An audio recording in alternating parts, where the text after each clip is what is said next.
Welcome to dunkshoney.com.au. By popular demand, I'm going to show you today how to extract some honey. Basically, what I did this afternoon was harvested, that's a political correct term to say now, not robbed, harvested one of my hives. And as you can see, we've got some lovely, absolutely beautiful honeycomb. So what I generally do, I've got a 4-frame extractor here, and this is big enough for my operation, not a major operation, so that's big enough for me. So what I generally do is have a just have a fork or something similar, and I basically just scratch off the capping that's over the honey, and then I place it into the extractor. So I'll just put this one aside because I've got a couple here I prepared earlier. So I'll throw this over here. I've just got an old blanket on there at the moment because as you can see, there's a couple of bees that smelt the honey and they're coming in. So what I'm looking at here is I've got one I've prepared earlier, and as you can see all the beautiful honey there. This bit here wasn't quite capped, but I mean that's all it wasn't capped, so it's okay though. So there you go. So that's a bit of honey all through there. You can see it all running through like this. So it's beautiful. So what I've just done there is just basically broken the capping off, and I'll place it in here. So, like I said, it's a 4-frame extractor, hand dried. I just engage the gear, and if you look into here, you'll see it turning. Just look into that there. And if you listen carefully, you'll hear it hit the side.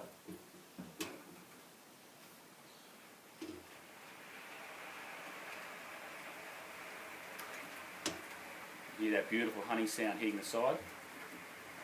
So I don't go too hard. I can smell the just fantastic aroma coming out of here at the moment. Absolutely fantastic. Slow it down.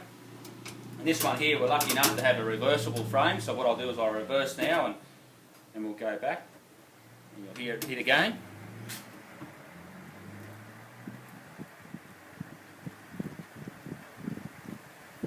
Not too fast because you don't want to damage your frames.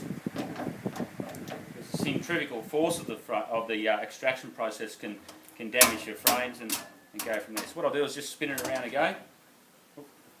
Got a few visitors coming in here. The smell of this honey, I can understand why.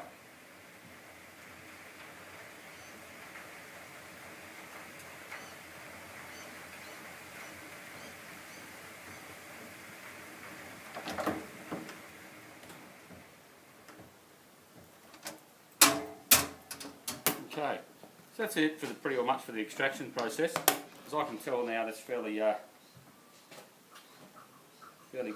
So here's the one here I pulled out earlier, and as you can see, have a look at that. 99% or 98% of the honey is gone. There's a couple of bits here that I must have missed, and what I can do is just roughly spin that through the extractor again. But in the meantime, what I want to do now is just show you what we've got in the bottom here.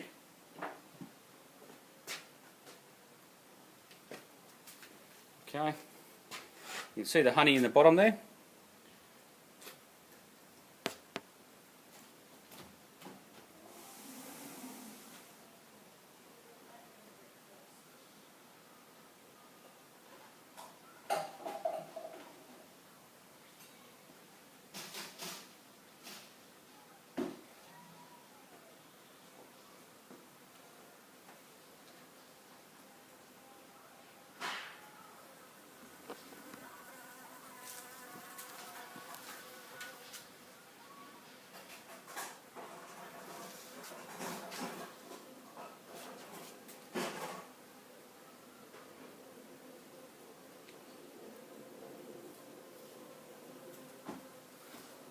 Okay.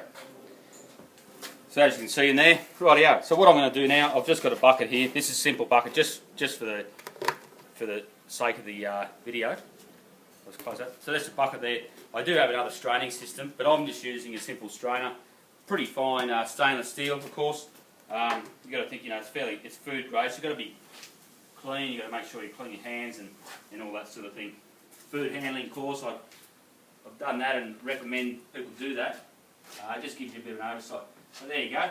Now it's been a very hot day today, so this is very runny, and as you can see it running out there. Now I've only got a couple of frames in there, so it's not a great deal, but if I was to then just roll my extractor forward, you'll see it all coming out. So it is quite runny, but it is very warm today. It's 30-35 degrees. Okay, let's slow that down there because I don't want to overflow.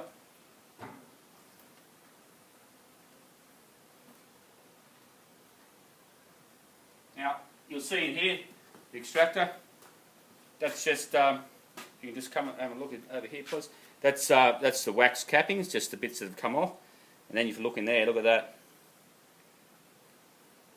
Beautiful honey. Absolutely fantastic honey. You won't get any purer than that.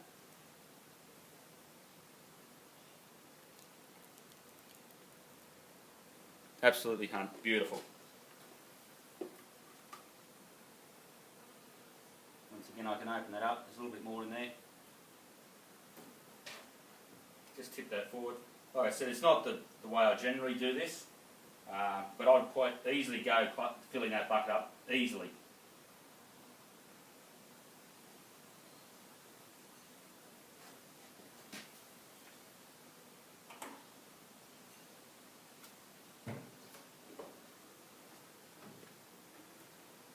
What I generally do is I have a larger stainless steel bucket here, food grade stainless steel, that's the best option, and a double strainer system. The double strainer system takes out the larger chunks of wax, and the finer strainer system takes out the smaller, finer bits of wax and dust that very rarely, if you keep a clean workshop, it's all an easy task to do.